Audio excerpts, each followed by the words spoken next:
তো দেখো অঙ্কটা কি বলেছে বলেছে একটা বড় সংখ্যা দিয়েছে এবং তার স্কোয়ার করেছে এবং দেখো ওপর আর নিচের সংখ্যাগুলো কিন্তু সেম, কিন্তু দশমিক আগে পরে আছে, মানে কারোর আগে আছে আর কারোর পরে। যেমন প্রথমের দিকে দেখো, প্রথমের যে অঙ্কটা আছে, প্রথমের যে তার স্কোয়ার আছে 0.3, তার দুটো ঘর আগে দশমিক আছে।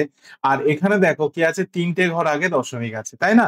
তো সেম, মানে নাম্বার গুলো সেম কিন্তু দশমিক আগে পরে বসানো আছে। এবং এটার মান নির্ণয় করতে বলেছে, এটা এনটিপিসি 2016 সালে এসেছে। দেখো এই ধরনের অঙ্ক কিন্তু ছেলেদের কিন্তু মাথা খারাপ করার জন্য খুবই মানে একটা মানে সিচুয়েশন তৈরি করে পরীক্ষার হলে। কিন্তু আমি তোমাদেরকে যেভাবে দেখাচ্ছি সেইভাবে করে আসবে, কয়েক সেকেন্ডে দেখবে নেমে আসবে। তো দেখো এখানে কটা আগে ঘর আগে পয়েন্ট আছে, দুটো ঘর। এটার কটা ঘর আগে পয়েন্ট আছে, তিনটে ঘর। তাহলে তোমরা কি করবে, এই দুটোকে শুধু নেবে, এই দুটোকে ধরেই আমরা অঙ্কটা আগিয়ে করবো। তাহলে দেখো এখানে কি লিখবো, 0.03। ওকে, এবার আমরা কি লিখলাম এখানে নিচে, 0.003। এবার তোমরা কি করবে, এই যে নিচে তিনটে ঘর আগে দশমিক আছে, আর এইটা যদি তিনটে ঘর আগে দশমিক করতে হয়, তাহলে আমাকে শেষে একটা কি নিতে হবে, শূন্য নিতে হবে। তাহলে তিনটে ঘর আগে দেখো প্রত্যেকে দশমিক হয়ে গেছে। এবার তোমরা দশমিক গুলো এখান থেকে তুলে দাও, দিলে এটা দিয়ে কাটলে কত হয় বলো তো, 10, তাই না? এবার বলো তো, এখানে যেহেতু স্কোয়ার আছে, তাহলে আমরা 10-এর কি লিখবো, স্কোয়ার লাগিয়ে দিয়ে একটা রুট করে দেবো, দিয়ে রুট উঠে গেলে কি হবে, অ্যান্সার হবে 10। তাহলে অ্যান্সার হয়ে যাবে option H the correct answer. আশা করি তোমরা বুঝতে পেরেছো। চলো নেক্সট পরের অঙ্কে যাই। কি বলেছে, দুটি স্টেশন এ ও বি থেকে যথাক্রমে 50 কিলোমিটার পার ঘন্টা এবং 60 কিমি পার ঘন্টা গতিতে একই সময়ে একে অপরের দিকে যাত্রা শুরু করে। এখন তারা পরস্পর মিলিত এখন তারা পরস্পর মিলিত হয় তখন দ্বিতীয় ট্রেনটি প্রথম ট্রেনটির থেকে 120 কিমি বেশি পথ চলে গেছে। এ আর বি এর মধ্যে দূরত্ব কত আমাদের বের করতে হবে। তাহলে কিন্তু এই অঙ্কগুলো কিন্তু ছেলেদেরও মাথা খারাপ করে, কিন্তু তোমরা যদি এইভাবে করো দেখবে কয়েক সেকেন্ড নেবে। দেখো এখানে কত আছে, 50 কিমি পার ঘন্টা, আর এখানে আছে 60 কিমি পার ঘন্টা। তো তোমরা এখানে কি করবে, এখানে লিখবে 50 + 60।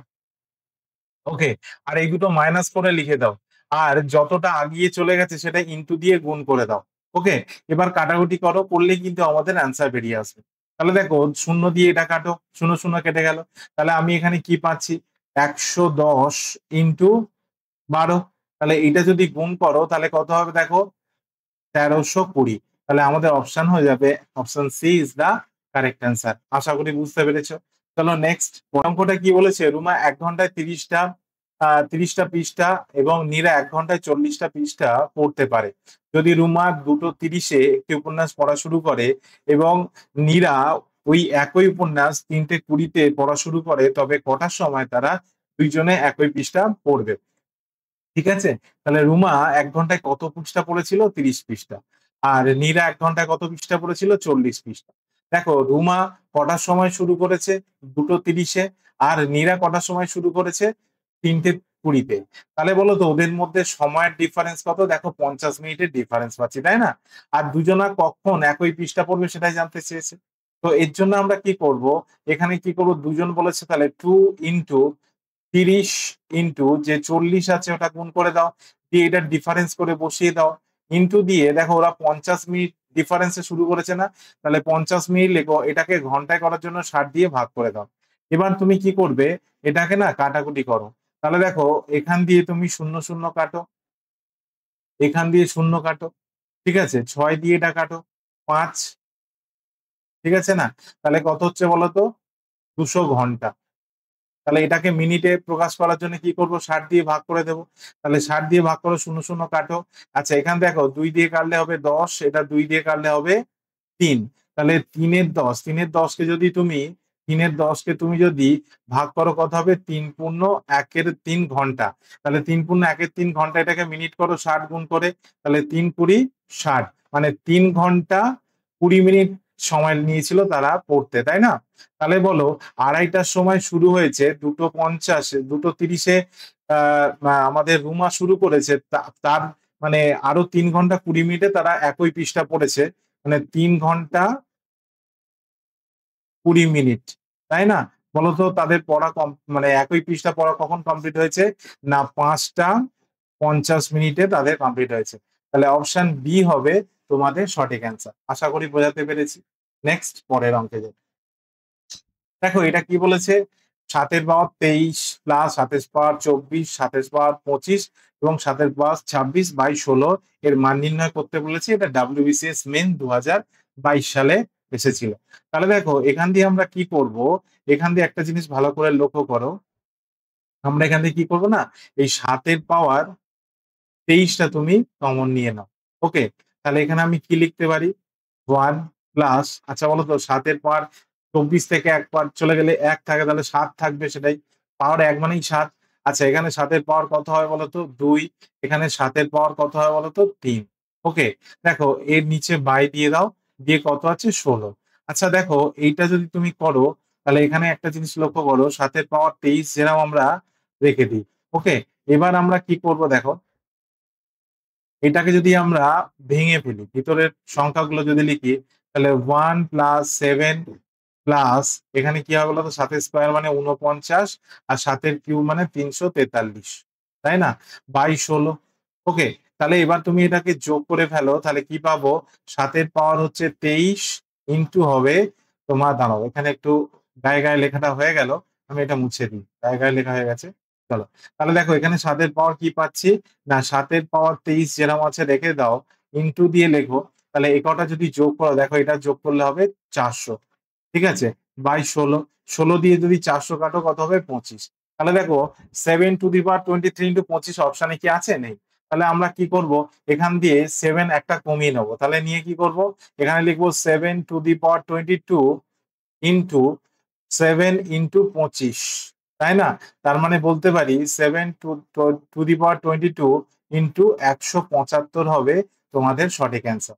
অপশন সি হবে তোমাদের সঠিক অ্যান্সার। আশা করি বোঝাতে পেরেছি। চলো নেক্সট পরের অঙ্কে যাই। দেখো এখানে কি বলেছে একটি পাইপ ৯ মিনিটে ট্যাঙ্কটি পূর্ণ করতে পারে। অন্য একটি পাইপ ৯০ মিনিটে ভরা ট্যাঙ্কটি খালি করতে পারে। ওকে? যদি দুটি পাইপ খালি ট্যাঙ্ক একসাথে চালানো হয় তাহলে ট্যাঙ্কের অর্ধেকটি পূর্ণ করতে কত সময় লাগবে? মানে অর্ধেক পূর্ণ করতে ট্যাঙ্কটা কত সময় লাগবে সেটা জানতে চাইছে। দেখো একটাতে ৯ মিনিটে ভরে আর একটা হচ্ছে ৯০ মিনিটে খালি করে দেয়। তাহলে আমরা এখানে কি করব? না এখানে 9 ইনটু ৯০ করে দাও আর এইটা থেকে মাইনাস ৯০ থেকে ৯ মাইনাস করে বসিয়ে দাও নিচে। তাহলে কত হবে? ৮১। আর এই যে কত ট্যাঙ্ক ভরবে ট্যাঙ্কের এইটা ভরলে এইটা যদি করো ক্যালকুলেশন ট্যাঙ্কটা ফুল ট্যাঙ্ক ভর্তি হবে। যেহেতু আমাদের অর্ধেক ভরতে বলেছে তাহলে ১ এর ২ গুণ করে দেবো এর সাথে। তাহলে দেখো ৯ দিয়ে এটা কাটো ৯ দিয়ে ৯০ কাটলে ১০ আর ২ দিয়ে যদি তুমি ১০ কাটো ৫ মানে ৫ মিনিটে ট্যাঙ্কটা পুরো অর্ধেক ট্যাঙ্কটা ভর্তি হয়ে যাবে। তাহলে আমাদের অ্যান্সার হয়ে যাবে কোনটা? না অপশন এ ৫ মিনিট। ওকে? আশা করি বুঝতে পেরেছো। নেক্সট পরের অঙ্কে যাই। দেখো কি বলেছে? একটি সেন্টার টেবিল এত টাকায় বিক্রি করে যে শতাংশ লাভ হবে সেই শতাংশ একই সেন্টার টেবিল এত টাকায় বিক্রি করে সেই শতাংশ ক্ষতি হয়েছে। মানে ক্ষতির সমান হয়েছে। ২০% লাভের জন্য জিনিসটি কত দামে বিক্রি করা উচিত? এটা এসএসসি এমটিএস ২০২৩ এ এসছে। মানে এখানে একটা জিনিস দেখো কি বলেছে ১৩,৪৪০ টাকাতে বিক্রি করাতে যত লাভ হয়েছে আর ১০,৫৬০ টাকাতে বিক্রি করাতে তত ক্ষতি হয়েছে। তাহলে যত লাভ তত ক্ষতি যখন বলবে তখন আমি যে কনসেপ্টটা শেখাচ্ছি সেটা করবে কয়েক সেকেন্ডে হয়ে যাবে। তো যত লাভ তত ক্ষতি মানে একই লাভ একই ক্ষতি হলে তাহলে কি করবে? এই দুটো যোগ করে দেবে। যোগ করে ২ দিয়ে ভাগ করলে আমরা কি পাবো? সিপি পেয়ে যাবো। কস্ট প্রাইস পেয়ে যাবো। তাহলে ৩,৪৪০ প্লাস কত? না ১০,৫৬০।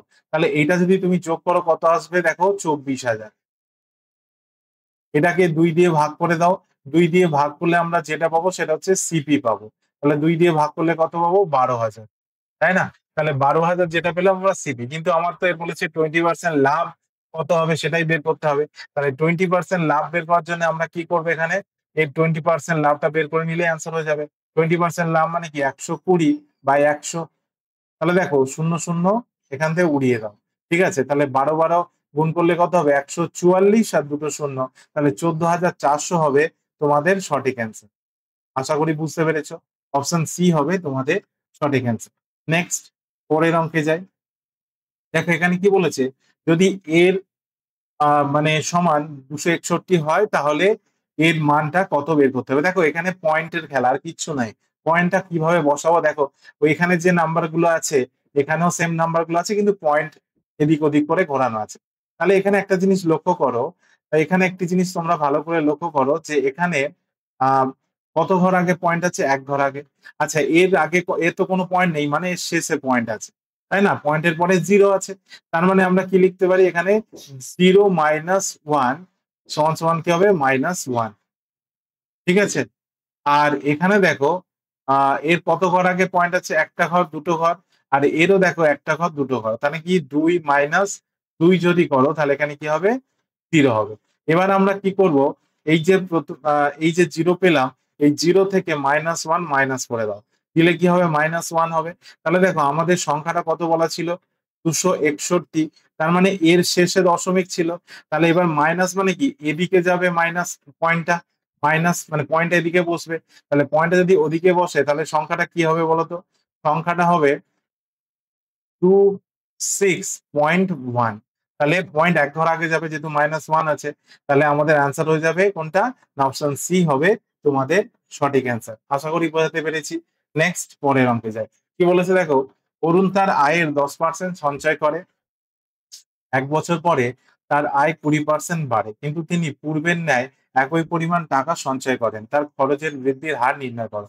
এটা ক্লাসিক প্রিলিমিনারি 2024 সালে এসেছে। তাহলে দেখো অরুণ কি করে না, 10% টাকা সঞ্চয় করে। তাহলে আমি ধরি অরুণ যদি 100 টাকা আয় করে, তার মধ্যে সে 10 টাকা সঞ্চয় করে, তাহলে 90 টাকা নিশ্চয়ই সে ব্যয় করে বা খরচা করে। এবার দেখো 1 বছর পরে তার আয় 20% বেড়েছে, মানে 100 টাকার জায়গায় তার আয় হচ্ছে এখন 120 টাকা, কিন্তু সঞ্চয় সে একই টাকা করছে, মানে সে 10 টাকায় সঞ্চয় করছে। তাহলে বলো তো তার ব্যয় কত হচ্ছে, 110 টাকা। আচ্ছা বলো তো, এখানে একটা জিনিস লক্ষ্য করো, এর ব্যয় কত ডিফারেন্স হলো, ব্যয়ের ডিফারেন্স দেখো, 20 টাকার ডিফারেন্স পেলাম না, তাহলে 20 টাকার ডিফারেন্স পেলাম, তাহলে 20 টাকা বেড়েছে ব্যয়, তাহলে 20 টাকা বেড়েছে কত টাকার উপরে, 90 টাকার উপরে, কেন প্রথম তো আয় ছিল 90 টাকা। তাহলে এখানে যদি পার্সেন্টেজ করতে চাই তাহলে 100 দিয়ে গুণ করে দাও, দিয়ে এবার তোমরা যদি কাটাকুটি করতে পারো এখানে অ্যান্সার হয়ে যাবে। তাহলে দেখো এখান দিয়ে শূন্য শূন্য কেটে দাও, তাহলে এখানে কত হচ্ছে, 200/9। আর 200/9 মানে তুমি যদি এটাকে 209 ভাগ করে দাও হবে 22.2 এর 9%। তাহলে অ্যান্সার হয়ে যাবে option A is the correct answer. আশা করি বোঝাতে পেরেছি। চলো নেক্সট পরের অঙ্কে যাই। দেখো কি বলেছে, বার্ষিক 11% হারে 11,000 টাকা 2 বছরের জন্য চক্রবৃদ্ধি সুদ ও সরল সুদের মধ্যে পার্থক্য নির্ণয় করো। এটা এসএসসি এমটিএস 2023 সালে এসেছে। তাহলে দেখো কিভাবে আমরা অঙ্কটা করছি এবং কত সহজে করছি। দেখো আমি যদি এখানে 11,000 টাকা বসালাম, আচ্ছা এই যে 11% সুদ বের করবো ফার্স্ট, এইটা হচ্ছে এটা সরল সুদ, তাই না? 1 বছরের সুদ হয়, সেটা হচ্ছে সরল সুদ। তাহলে দেখো এখানে তুমি যদি কাটাকুটি করো, তো এখান দিয়ে শূন্য শূন্য কেটে দাও, এখান দিয়ে শূন্য শূন্য কাটো, তাহলে 11 11 গুণ করলে কত হবে, 121 আর একটা শূন্য। মানে এইটা হলো তার প্রথম বছরের সরল সুদ। দ্বিতীয় বছরে কি হবে, 11,000-এর 11% কত হবে, সেম টাকাটা পাবে। তাহলে এটা হচ্ছে ফার্স্ট ইয়ার। ঠিক আছে, এটা কি, না এটা হচ্ছে ফার্স্ট ইয়ারের সরল সুদ পেলাম। দ্বিতীয় বছরে কি হবে, 100, এই টাকা তো পাবেই, প্লাস কি হবে, আমরা কি জানি চক্রবৃদ্ধি সুদ মানে সুদের উপর সুদ, মানে এই 1210 টাকার উপর আবার 11% সুদ পাবে। তাহলে 1210 টাকার 11% সুদ কত হয় আমরা দেখে নিই। তাহলে 11/100 করি, ঠিক আছে, শূন্য শূন্য কেটে দিই। আচ্ছা বলো এখানে 121 মানে দুটো 11, আর একটা 11 মানে কত হচ্ছে, তিনটে 11, তিনটে 11 মানে 11-এর কিউব মানে কত, 1331, আর নিচে আছে 10 মানে। আচ্ছা বলো তো এখানে তাহলে আমার সুদের মানে এর উপর 11% সুদ মানে কত, 1300, 1300 আগে, এক ঘর আগে দশমিক যেহেতু নিচে 10 আছে, মানে এটা 1300.133.1 হবে। তাহলে বলো এটা এই দুটো ডিফারেন্স, এই দুটো যেটা পেয়েছি এটা সরল সুদ, আর ডিফারেন্স যেটা পেলাম এটা, তাহলে এটা কতবারে গিয়ে পেলাম, সেকেন্ড ইয়ারে গিয়ে পেয়েছি। তাহলে তাদের মধ্যে চক্রবৃদ্ধি আর সরল সুদের মধ্যে ডিফারেন্স কত, 133.1। তাহলে অপশন সি হবে তোমাদের সঠিক অ্যান্সার। আশা করি বোঝাতে পেরেছি। চলো নেক্সট পরের অঙ্কে যাও। দেখো এখানে কি বলেছে, একটি লোক এবং তার ছেলে হাঁটতে বের হয়। ছেলের আহ ছেলের গড় ধাপ, ছেলের পরে দাড়ি পড়ে গেছে, এখানে দাড়িটা হবে না, ঠিক আছে। ছেলের গড় ধাপ তার পিতার গড় ধাপের 2/3। ঠিক আছে, যদি পিতা 120টি ধাপ নেয় তবে ছেলেটি কতগুলি ধাপ নেবে। তাহলে দেখো ফাদারাস মানে সন অ্যান্ড ফাদার ধাপের রেশিও কি বলেছে? বলেছে ছেলে যদি 2/3 বলেছে, মানে ছেলে 2 গেলে বাবা যায় কত? 3। ওকে, এবার দেখো এই যে 3 সমান বাবা কত ধাপ বলেছে, তাহলে এই 3 সমান বাবা বলেছে তো 120 ধাপ, তাই না? আচ্ছা বলো তো 3 এর কত গুণ? 3 এর 40 গুণ না? তাহলে এদিকে 40 গুণ করে বসিয়ে দিলে আমরা ছেলের ধাপ পেয়ে যাব। তাহলে ছেলের ধাপ কত বলতো? না ছেলের ধাপ হচ্ছে 80, তাই না? তাহলে অ্যান্সার হয়ে যাবে আমাদের কোনটা? না আমাদের অ্যান্সার হয়ে যাবে option B is the correct answer. আশা করি বোঝাতে পেরেছি। চলো নেক্সট পরের অঙ্ক করি।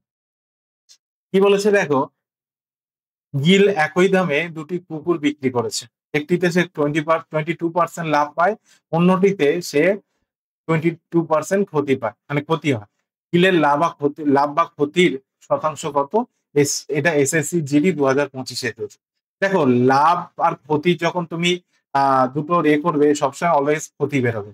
তাহলে দেখো দুবারই 22%, প্রথমবারে 22% লাভ পেয়েছে, দ্বিতীয়বারে 22% ক্ষতি হয়েছে। তাহলে দেখো এখানে কি করব, 22% মানে কি, এর নিচে 100 বসে যাবে, আর দুটো 22 মানে স্কোয়ার করে দাও। তাহলে বলো তো 22 100 হবে, আর নিচে 22 স্কোয়ার, কারণ দুটো 22 22 স্কোয়ার করে দিই। তাহলে 22 স্কোয়ার মানে কত? 484, আর নিচে 100 আছে পার্সেন্টেজের জন্য, তাহলে কি হবে? 4.84% হবে আমাদের ক্ষতি, তাই না? তাহলে অপশন বি হবে তোমাদের সঠিক অ্যান্সার। মানে অলওয়েজ কিন্তু লাভ আর ক্ষতি যদি সেম সেম বলা থাকে কিন্তু ক্ষতি অ্যান্সার হয়। তাহলে অ্যান্সার হবে 4.84% ক্ষতি। ওকে, চলো নেক্সট পরের অঙ্কে যাই। দেখো এখানে কি বলেছে, 7 দিয়ে বিভাজ্য এমন ক্ষুদ্রতম সংখ্যা নির্ণয় করো যা 8, 12, 16 দিয়ে ভাগ করলে প্রতি ক্ষেত্রে 3 ভাগশেষ থাকে। তো ভালো কথা। তো আমরা কি করব, এই অপশন থেকে প্রত্যেকটা থেকে 3 মাইনাস দিয়ে দাও ফার্স্ট। ওকে, প্রত্যেকটা থেকে আমরা 3 মাইনাস দেব। 3 মাইনাস দিই। তাহলে যদি এখানে 3 মাইনাস দিই কত হয় বলতো? তাহলে এটা হবে 137।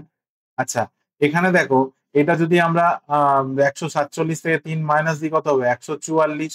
এখান থেকে যদি আমি 3 মাইনাস দিই তাহলে কত হবে? 151। আর এখান থেকে যদি 3 মাইনাস দিই তাহলে কত হবে? 130। ওকে, এবার দেখো আমরা ডিভিজিবল এর রুল ফেলবো। দেখো এখানে 8 আছে, 12 আছে এবং 16 আছে। দেখো প্রত্যেকেই 4 এর মাল্টিপল। তাহলে আমি 4 এর ডিভিজিবল রুলস ফেলবো, দেখি কি হয়। দেখো 4 এর বিভাজ্যতার নিয়ম কি? না শেষের সংখ্যা দুটো যদি 4 দ্বারা বিভাজ্য হয় তাহলে সেটা 4 দ্বারা বিভাজ্য। আচ্ছা বলো তো 37 কি 4 দ্বারা বিভাজ্য? না, হবে না। 44 হবে, ঠিক আছে। আচ্ছা 51 এটা তো হবেই না। 30 ও 4 দ্বারা বিভাজ্য নয়। ঠিক আছে? বিভাজ্য নয় কি পয়েন্টে আসবে। বিভাজ্য নয় বলব না, পয়েন্টে আসবে। ঠিক আছে? তাহলে আমাদের অ্যান্সার কি হবে? তাহলে আমাদের অ্যান্সার হবে, আচ্ছা তোমাদের এখানে আচ্ছা বলে দিই অ্যান্সার হবে অপশন বি। আচ্ছা তোমাদের এখানে ডাউট হতে পারে স্যার 130 ও 4 দ্বারা ডিভিশন পয়েন্টেই হোক, কিন্তু অ্যান্সার তো আসবে। তো এখানে দেখো এখানে আমরা 12 টাকে যদি ভাঙি তাহলে 3 আর 4 না 3 4 12। 3 এর ডিভিজিবল রুল ফেলো। 3 এর ডিভিজিবল রুল মানে কি? সব কটার যোগফল 3 দ্বারা বিভাজ্য হতে হবে। দেখো 3 আর 7 10 আর 11, 11 কি 3 দ্বারা ডিভিজিবল না? দেখো 4 আর 4 8, 9 ভাগ যায়, তার মানে এটা হবে। আচ্ছা এটা কত হচ্ছে? 7, 7 তো হবে না। আচ্ছা এটা 3 আর 1 4, এটা হবে না। তাহলে দেখতে পাচ্ছ আমাদের অপশন বি কিন্তু এর সঠিক অ্যান্সার হবে। আশা করি বোঝাতে পেরেছি। নেক্সট দেখো এই অঙ্কটা কি বলেছে, যদি একটি সোনার মুদ্রার মূল্য প্রতি বছর 20% বৃদ্ধি হয় তাহলে 3 বছরে সোনার মুদ্রার বৃদ্ধির শতাংশ কত হবে? এটা WBCS মেন 2022 সালে এসেছিল। তো এই অঙ্কটাকে আমি তোমাদের হোমওয়ার্ক দিলাম। ওকে, এই অঙ্কটাকে আমি তোমাদের হোমওয়ার্ক দিলাম।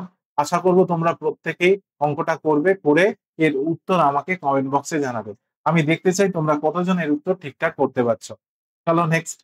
আচ্ছা দেখো এখানে কি বলেছে, দেখো আমি তোমাদের জন্য একটা দারুণ সুযোগ নিয়ে এসেছি। আমি তোমাদের জন্য WB, SSC, group C, group D, WB police বা রেলওয়ে এক্সাম যারা প্রিপারেশন নিচ্ছ তাদের জন্য ম্যাথ জিআই এছাড়া অন্যান্য যে যে পরীক্ষা তোমরা নিচ্ছ তাদের জন্য কিন্তু আমি ম্যাথ জিআই এর উপর একটা নতুন ব্যাচ শুরু করতে চলেছি। তো তোমরা যারা অ্যাডমিশন নিতে চাও তারা কিন্তু এই নাম্বারে অবশ্যই আমাকে হোয়াটসঅ্যাপে যোগাযোগ করবে। তোমাদের এখানে কি করানো হবে, প্রত্যেকটা চ্যাপ্টার ধরে ধরে শেখানো হবে। এখানে যে ট্রিক্স এ শেখানো হচ্ছে তার থেকে আরো ইউনিক ট্রিক্স এ কিন্তু তোমাদেরকে শেখানো হবে। এখানে আমি যা শেখাই তার থেকে অনেক মানে ইউনিক ট্রিক তোমাদেরকে দেখানো হবে ওখানে, এবং তোমরা সেখান থেকে কিন্তু অনেক আরো কুইক অঙ্কগুলো নামিয়ে দিতে পারবে। আর এই অঙ্কের সরি অঙ্কের বলছি এই ব্যাচ যেটা হবে এটা কিন্তু পুরো লাইভ ব্যাচ হবে। মানে সরাসরি তোমাদের ডাউট ক্লিয়ার করতে পারবে আমার সাথে। মানে প্রত্যেকদিন লাইভ ক্লাস তোমরা পাবে। আর নো রেকর্ডেড ক্লাসেস, মানে কোনো রেকর্ডেড ক্লাস তোমাদের প্রোভাইড করা হবে না। মানে কোনো রেকর্ডেড ক্লাস তোমাদেরকে দেওয়া হবে না। হ্যাঁ, কোন রেকর্ডেড ক্লাস তোমাদের দেওয়া হবে? লাইভ ক্লাস শেষ হয়ে যাওয়ার পরে ক্লাসের লাইভ রেকর্ডিংটা তোমাদের গ্রুপে শেয়ার করে দেওয়া হবে, কিন্তু কোনো রেকর্ডেড ক্লাস তোমরা পাবে না। আমার সাথে সরাসরি লাইভে তোমরা ক্লাস করতে পারবে। এর ভ্যালিডিটি কতদিন? এর ভ্যালিডিটি হচ্ছে লাইফ টাইম। তোমরা যতদিন চাও ততদিন পড়তে পারবে। লাইফ টাইম ফ্রি ব্যাচ তোমাদেরকে প্রোভাইড করা হবে, লাইফ টাইম। ওকে, তোমরা লাইফ টাইম আমার সাথে কানেক্ট থাকতে পারবে। যতদিন তোমরা পড়াশোনা করতে চাও, যতদিন তোমরা সাকসেস না পাচ্ছ, ততদিন কিন্তু আমার সাথে পড়াশোনা করতে পারবে। তো তার জন্য তোমাদের কি করতে হবে? এই নাম্বারে আমাকে হোয়াটসঅ্যাপ করতে হবে। প্রত্যেকে এই নাম্বারে, যারা অ্যাডমিশন নিতে চাচ্ছ তারা এই নাম্বারে আমার সাথে যোগাযোগ করো এবং তোমাদের কেরিয়ার এক ধাপ আগে নিয়ে যাও, সফলতার দিকে এগিয়ে যাও। বুঝতে পেরেছো? সো ফ্রেন্ডস, আমি পলাশ স্যার ছিলাম তোমাদের সাথে। ভিডিওটা কেমন লাগলো অবশ্যই কমেন্টসে জানিও। যারা এই মুহূর্তে আমার চ্যানেলে নতুন আছো, চ্যানেলটাকে সাবস্ক্রাইব করে দিও। যারা অলরেডি আমার চ্যানেলটাকে সাবস্ক্রাইব করে দিয়েছো তাদেরকে অসংখ্য ধন্যবাদ। তো দেখা হচ্ছে একটা নতুন দিনে, একটা নতুন ভিডিওতে। ততদিন ভালো করে পড়াশোনা করো, কারণ এবারের সিলেকশন কিন্তু আমাদের পাকা করতে হবে, তাই তো? তো ভালো থাকো, সুস্থ থাকো। অসংখ্য ধন্যবাদ তোমাদেরকে।